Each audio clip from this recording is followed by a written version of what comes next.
दर्द का रिश्ता होता है। मैं तो कहता हूँ कालरा साहब कि वो आपकी बेटी की खुशियां छीनना चाहता है ना, आप कुछ ऐसा चक्कर चलाइए कि आप उनसे उनका बेटा छीन लें अपने हिसाब से।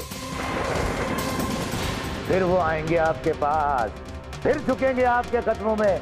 समझ रहे हैं ना अपने हिसाब से? मेरे ख्याल से तुम अपना घर हमेशा के लिए छोड़कर हमारे घर आ जाओ।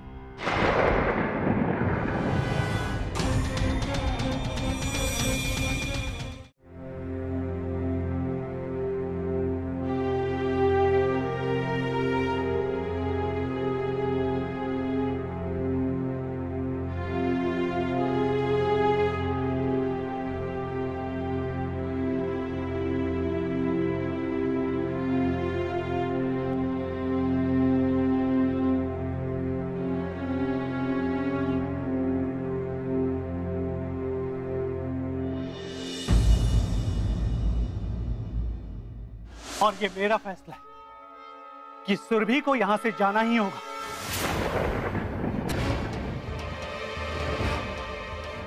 नहीं वैभव,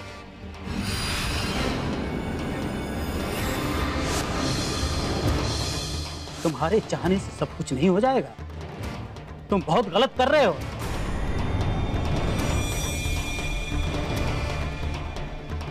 इस मासूम लड़की के साथ इतना बड़ा अन्याय मत करो। आप बीच में मत बोलिए।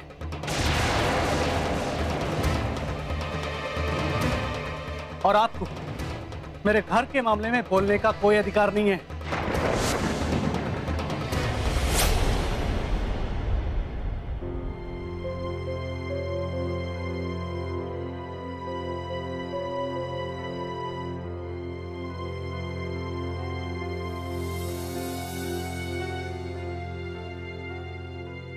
पापा। अरे आ गए बेटी। कैसे पापा? मैं ठीक हूँ। घर आने में अगर देर हो तो एक फोन कर देना चाहिए ना। बैठो। क्या है ना पापा, एनजीओ के ऑफिस में थोड़ा देर हो गया। एक मामला आया है। अभी 1 साल हुआ शादी को।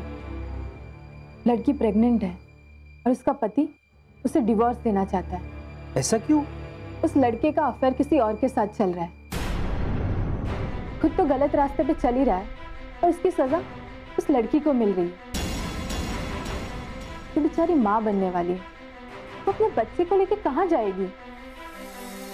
इसीलिए हमारे एनजीओ ने यह फैसला लिया है कि उस लड़की पर होने वाले जुल्म के खिलाफ हम लड़ाई लड़ेंगे। सही है ना पापा? बिल्कुल ठीक है बेटा। इस तरह के जुल्म के खिलाफ हर इंसान को लड़ाई लड़नी चाहिए।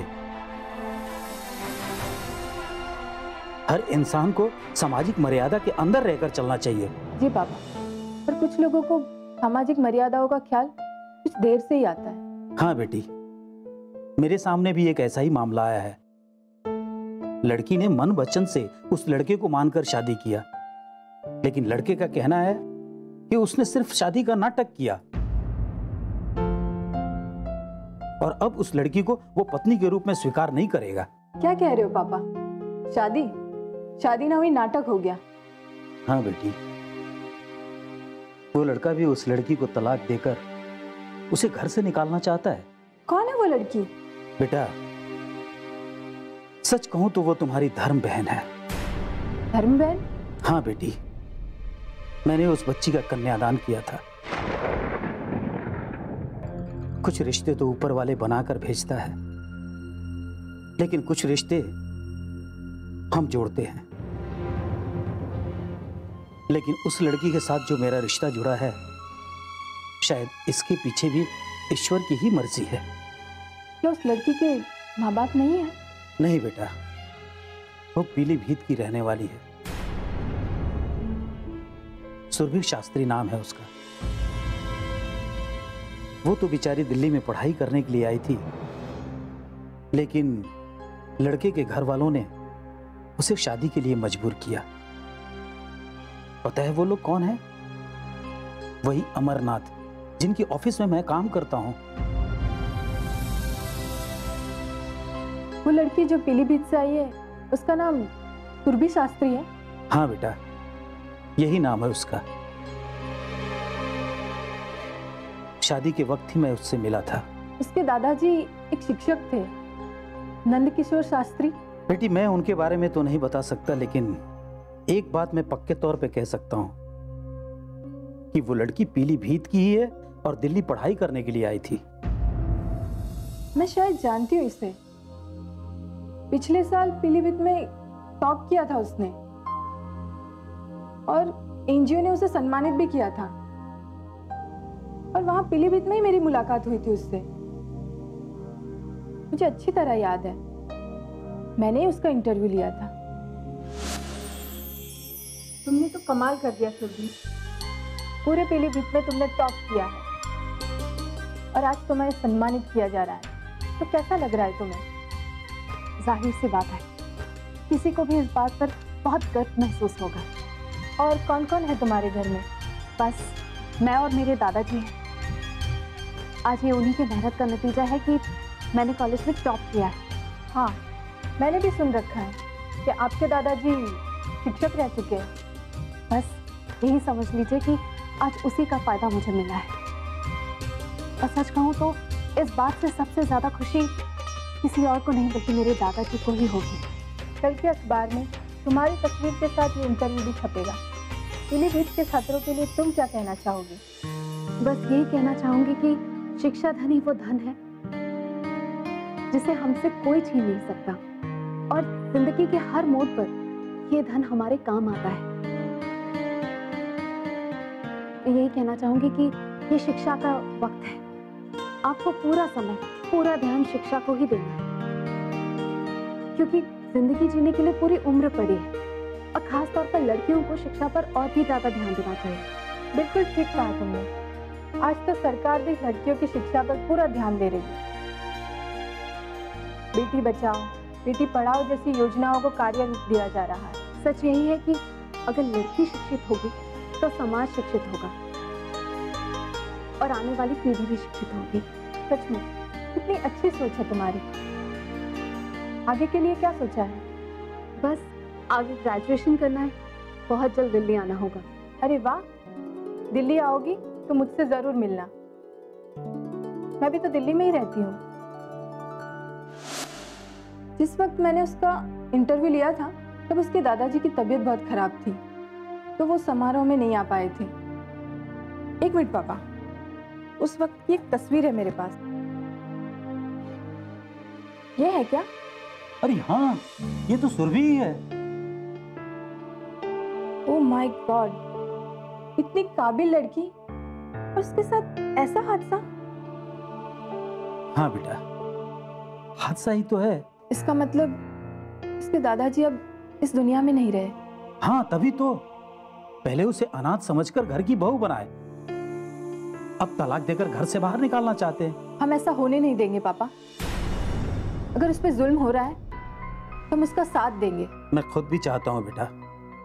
घर में वैभव ने जब तलाक की बात की थी तो मैंने सवाल उठाया, उसने मुझ पर ही सवाल उठाया कि मुझे बोलने का कोई हक नहीं है। औरत पे हो रहे जुल्म के खिलाफ सबको बोलने का हक है पापा। मैंने तो उसी वक्त सोच लिया था कि अनजाने में ही सही ईश्वर ने उस लड़की के साथ मेरा एक रिश्ता जोड़ दिया कि मेरे हाथों उसका कन्यादान करवाया। मैं इस रिश्ते को शर्मिंदा नहीं होने दूंगा। अगर वैभव ने उसके साथ किसी भी तरह का जुल्म किया तो मैं उस लड़की के साथ खड़ा होऊंगा। इस मामले में वैभव के परिवार का क्या रवैया है पापा? उसके घर वाले भी नहीं चाहते कि वैभव तलाक दे, लेकिन वो तलाक देने पर अड़ा हुआ है। पापा, मैं कल ही जाके सुरभि से मिलती हूँ, फैसला लेने में आसानी होगी।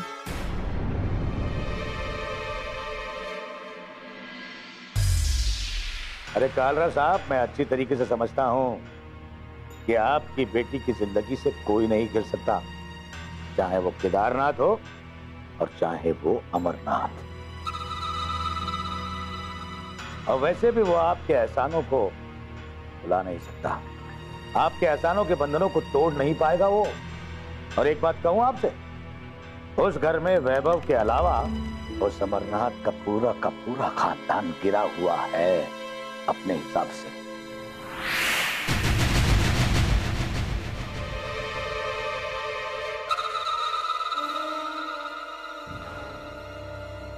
कालरा साहब, मैं आपको बाद में फोन करता हूं।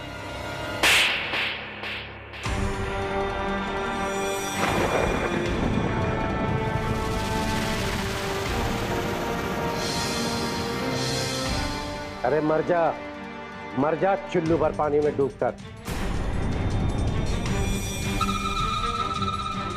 अमरनाथ, तुमने मुझे थप्पड़ मारकर अच्छा नहीं किया। तुम शायद ये भूल गए कि बुढ़िया आज भी मेरे कब्जे में है। तमीज से नाम ले हमारी माँ का। क्या अदब से नाम लूं? अरे खुद अपनी माँ को मौत के मुंह में छोड़कर आ गए थे तुम। अरे जाओ, अगर बचा सकते हो तो अपने खानदान को बचा लो। बचा सकते हो तुम? मैं बहुत अच्छी तरह से जानता हूं बाकी कि आज मेरे घर में जो कुछ भी हो रहा ना, वो सिर्फ और सिर्फ तेरी वजह से हो रहा है। समझा तू? मैं यही जानने आया था और अब मैंने खुद अपने कानों से सुन लिया है कि कालरा से मिलकर तू मेरे साथ ही नहीं, मुकुंद प्रसाद के साथ भी बदला लेना चाहता है। लेकिन मैं तुझे तेरे मंसूबों में कामयाब होने नहीं दूंगा, नहीं होने दूंगा मैं।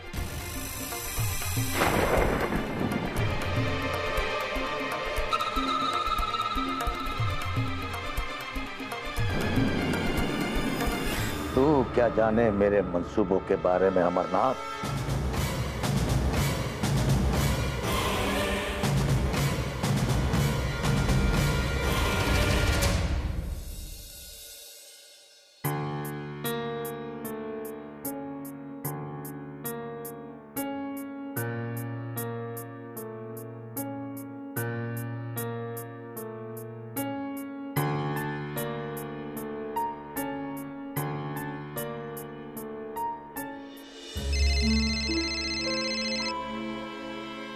हाय आंटी, आज कैसे फोन किया आपने?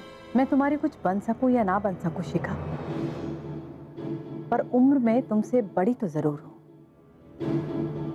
फोन तुम्हें इसलिए किया कि एक बार तुम्हें फिर से समझा सकूं। क्यों परेशान हो रही हो आंटी? आप ये चाहती है कि मैं अपना प्यार, अपनी खुशियाँ सब कुछ खो दूं, लेकिन ऐसा होगा नहीं आंटी। मैं तो ये कहना चाहती हूँ शिखा के दूसरों की खुशियों को छीनकर जिसने भी अपना दामन भरना चाहा है ना, वो कभी कामयाब नहीं हुआ। और तुम सुरभि से उसकी खुशियां छीनना चाहती हो, उसका हक छीनकर हकदार बनना चाहती हो। ये गलत है।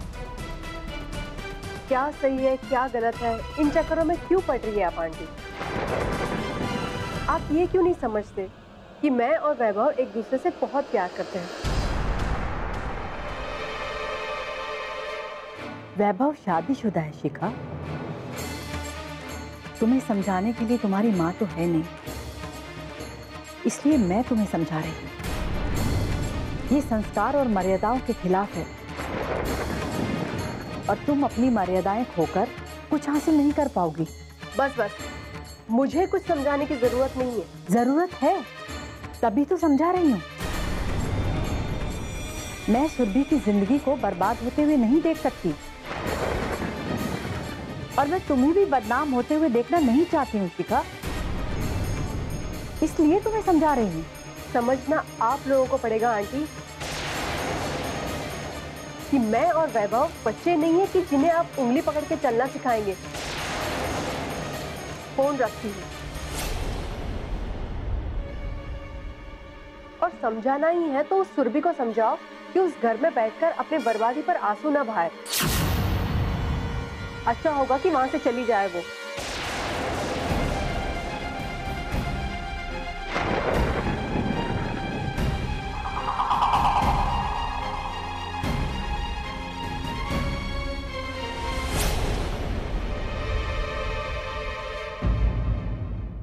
और अगर इस घर में मेरी बात कोई समझना ही नहीं चाहता तो मैं क्यों रह रहा हूं इस घर में?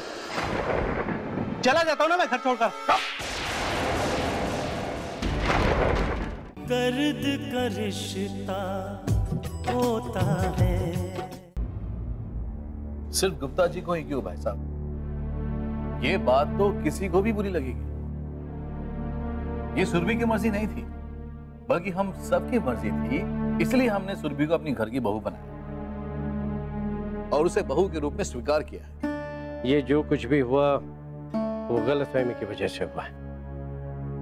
इस रिश्ते की बात तो मैंने शुरू की थी और शायद वो गलती भी मेरी है। आप खुद को क्यों दोषी मान रहे हैं भाई साहब? आपने बात छेड़ी थी और मैंने आपकी बातों का समर्थन किया था, और मैंने खुद देखा था वैभव को सुरभि से बात करते हुए, और मुझे लगा कि वो दोनों एक दूसरे से प्यार करते हैं, बस। उस वक्त तो मैं ये सोच भी सकता था भाई साहब कि वैभव सुरभि के साथ ये सब नाटक कर रहा है। अब तो आप समझ ही चुके हैं ना चाचा।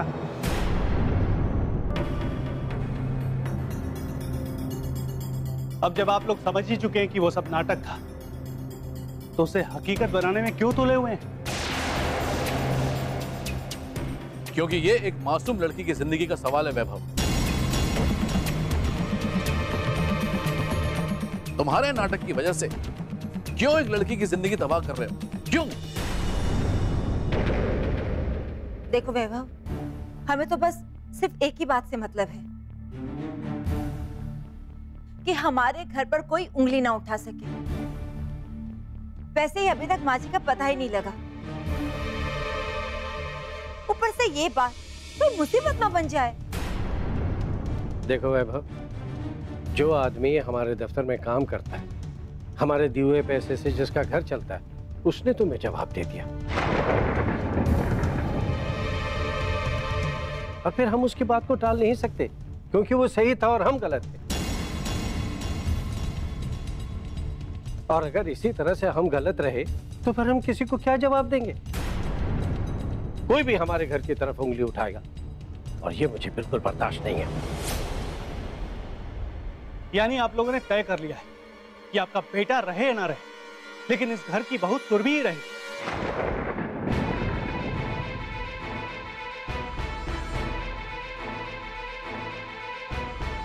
ये तुम क्या कह रहे हो वैभव? क्या मतलब है इन सब बातों का? आप लोग ये कह रहे हैं कि मुझे उस मासूम सुरभि के साथ खेलने का कोई हक,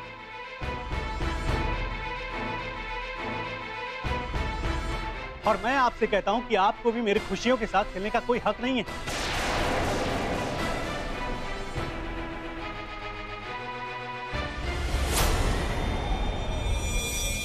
और अगर इस घर में मेरी बात कोई समझना ही नहीं चाहता तो मैं क्यों रह रहा हूं इस घर में?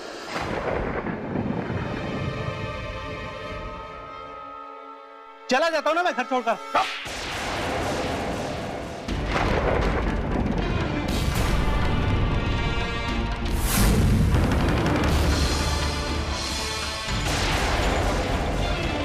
तुझे पाल पोस कर हमने इसलिए बड़ा किया कि हमारे सामने खड़े होकर तो हमें घर छोड़कर जाने की धमकी दे रहा। ये सब क्या पचपना है वैभव?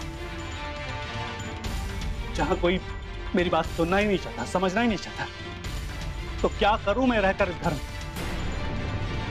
रखिए अपनी बहू को बड़े मान और सम्मान के साथ इस घर में। मैं चाहता हूं। वैभव, वैभव!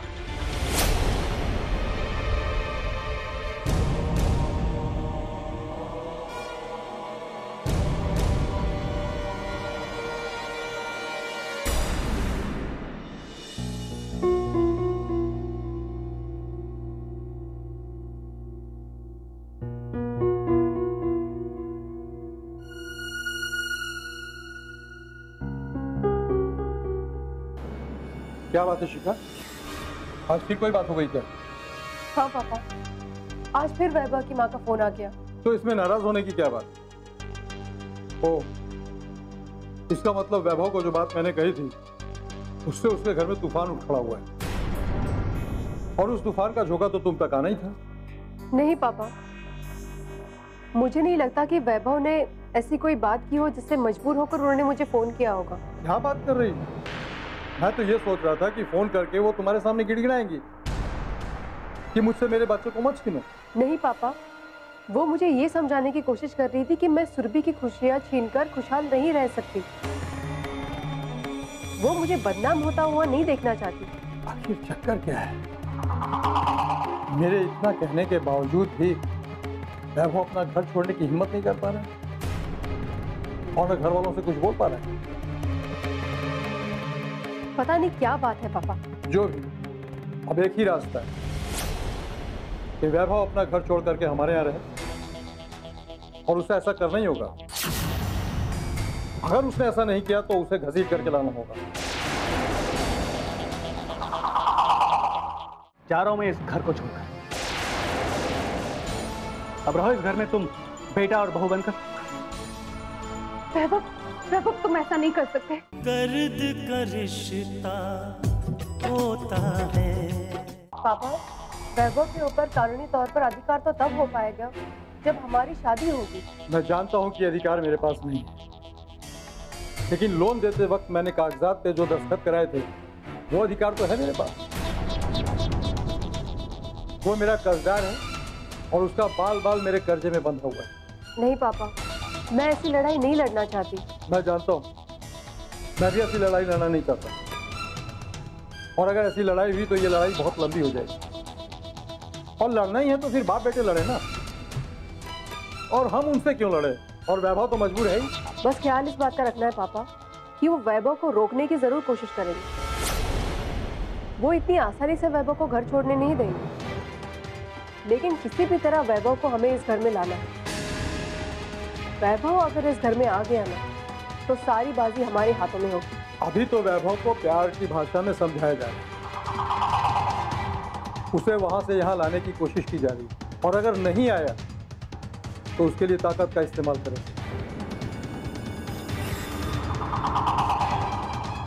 फिर दूसरे रास्ते सोचें, लेकिन उम्मीद तो है कि देर हो या जल्दी हो वैभव को आना है इसी चौखट।